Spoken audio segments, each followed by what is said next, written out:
5 years together. Everyone said relationships take work, that they're not always easy, that the initial honeymoon phase fades and then comes the real relationship, where you have to put in effort and commitment. So when things got hard between us, I worked harder. That's what I thought I was supposed to do. When the easy connection we'd had in the beginning started feeling more difficult, more strained, I told myself this was normal. This was the work everyone talked about. This was me being a good partner, someone who didn't bail when things stopped being effortless. When he pulled away emotionally, stopped initiating conversations, seemed distant and preoccupied, I gave him space. I didn't crowd him or demand his attention or make him feel pressured. I was patient, understanding, told myself everyone needs space sometimes, that pushing would only make things worse. When he forgot important things, my birthday plans we'd discussed, the dinner reservation I'd mentioned 3 times, the family event I'd asked him to attend, I reminded him gently, without accusation, without making him feel bad. Just a calm reminder, keeping the peace, being mature about it. When he disappointed me, and he disappointed me often, I lowered my expectations. If expecting him to remember things was causing me pain, then I'd just stop expecting it. If wanting quality time together led to disappointment when he chose other activities, then I'd adjust my wants. If needing emotional support made me feel needy, then I'd handle things alone.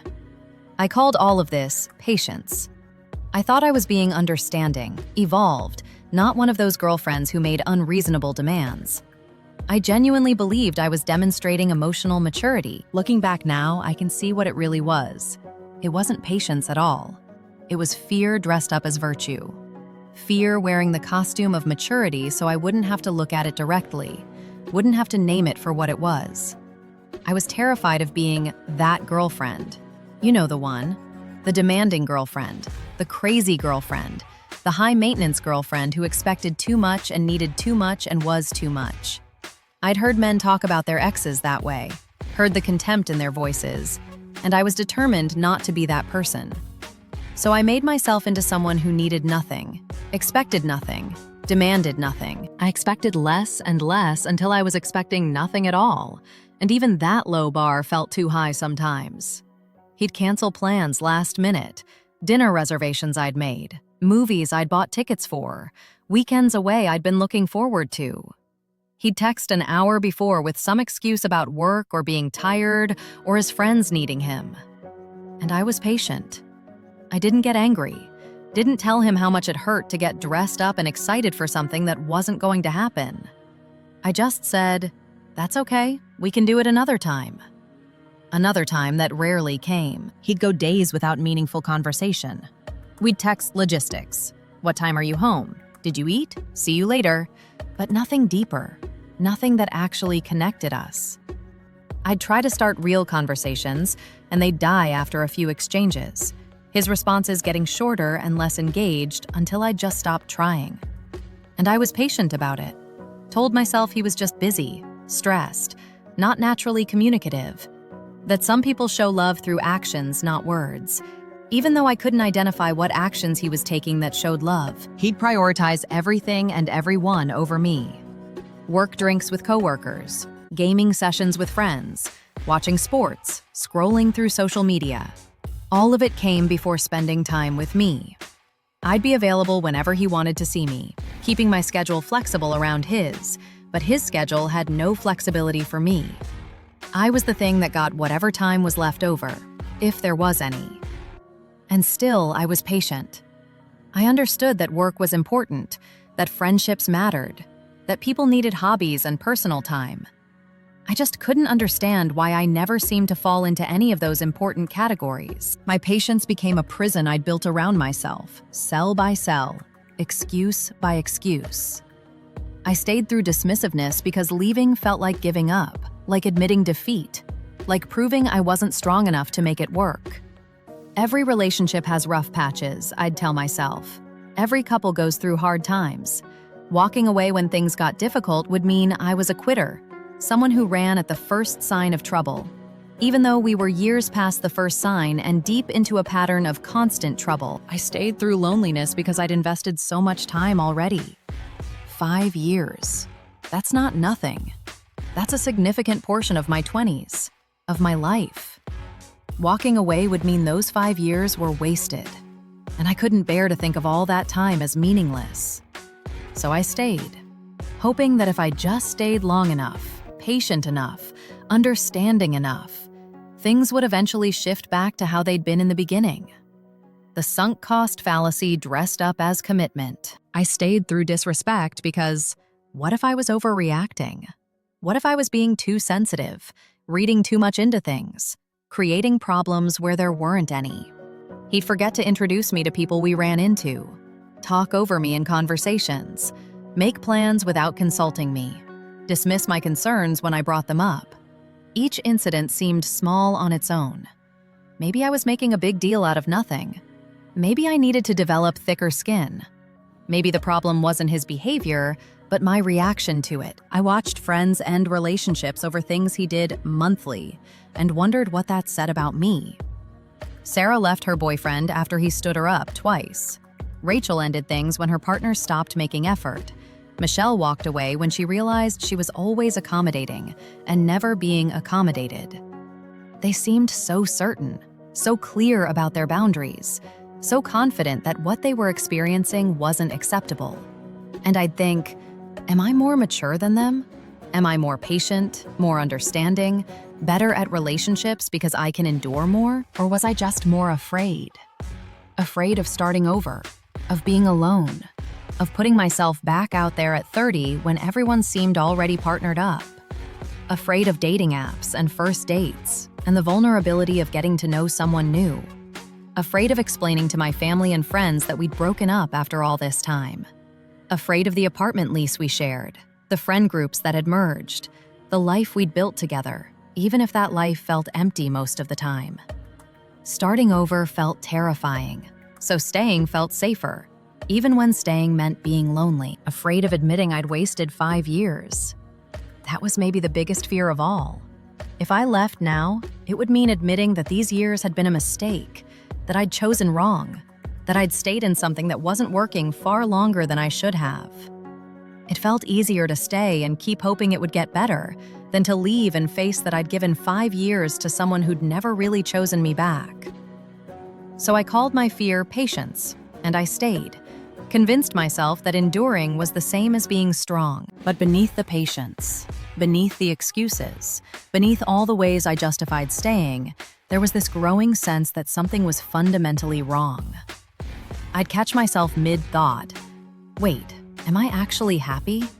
And I'd push the question away because opening that door felt dangerous. If I really examined whether I was happy, I might have to acknowledge that I wasn't. And if I wasn't happy, then what did that mean about all this patience I'd been so proud of? Sometimes I'd imagine what I'd tell a friend if they described their relationship the way I could describe mine. If they said their partner regularly canceled plans, rarely initiated quality time, prioritized everything else, forgot important things, left them feeling lonely and unimportant.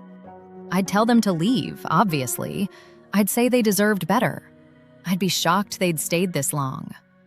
But when it was my own life, all that clarity disappeared. Maybe my situation was different. Maybe I wasn't explaining it right.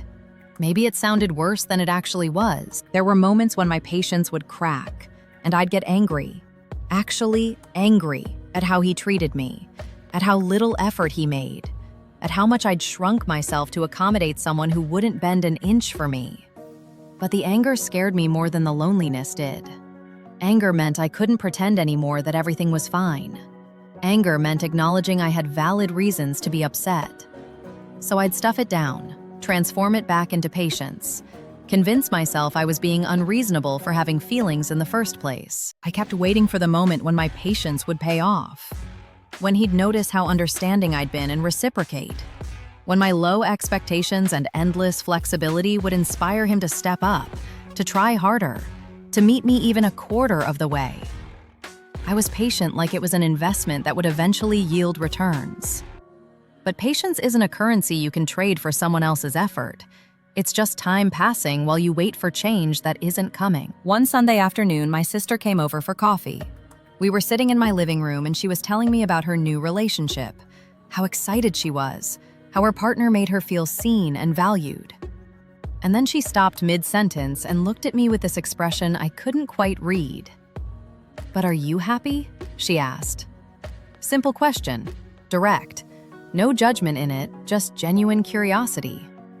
With him, in this relationship, are you actually happy? I opened my mouth to say yes automatically, the way I always did when people asked, but nothing came out. Because I couldn't say yes honestly. I wasn't happy. But I also wasn't unhappy enough to justify leaving. At least that's what I told myself. I wasn't being abused or cheated on or obviously mistreated in ways that would make leaving feel legitimate. I was just existing, enduring, going through the motions of a relationship without the actual substance of connection or joy or partnership, sitting there in my silence, unable to answer my sister's simple question. I understood something I'd been avoiding for years. I convinced myself that enduring was the same as loving, that suffering through difficulty was what commitment looked like. But endurance isn't love. Staying isn't the same as choosing. Being patient with someone who consistently disrespects your needs isn't strength. It's just fear with better PR. I'd been so afraid of being too much that I'd accepted being treated like I was nothing. So afraid of being demanding that I'd demanded nothing, not even basic decency or consideration. So afraid of being alone that I'd chosen loneliness with a witness over loneliness by myself. My patience wasn't a virtue.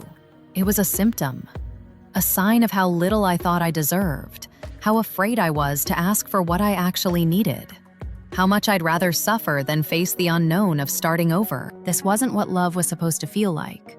Love wasn't supposed to be this hard, this lonely, this one-sided. And patience wasn't supposed to mean accepting the unacceptable over and over again. Real patience is giving someone space to grow while they're actively trying. What I'd been doing was something else entirely. Staying still while he showed me repeatedly that he had no intention of changing, no interest in meeting my needs, no real commitment to partnership. I'd called it patience. But really, I was just too scared to face that I deserved more than someone who made me feel like I was always asking for too much, when I was barely asking for anything at all.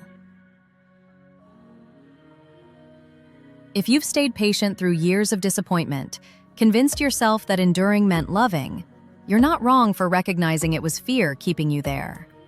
Many in the comments have shared their own moments of understanding that patience and strength aren't the same as accepting less than you deserve. Sometimes naming the fear is what finally sets you free. If this resonates, this space continues for those ready to stop calling fear patience.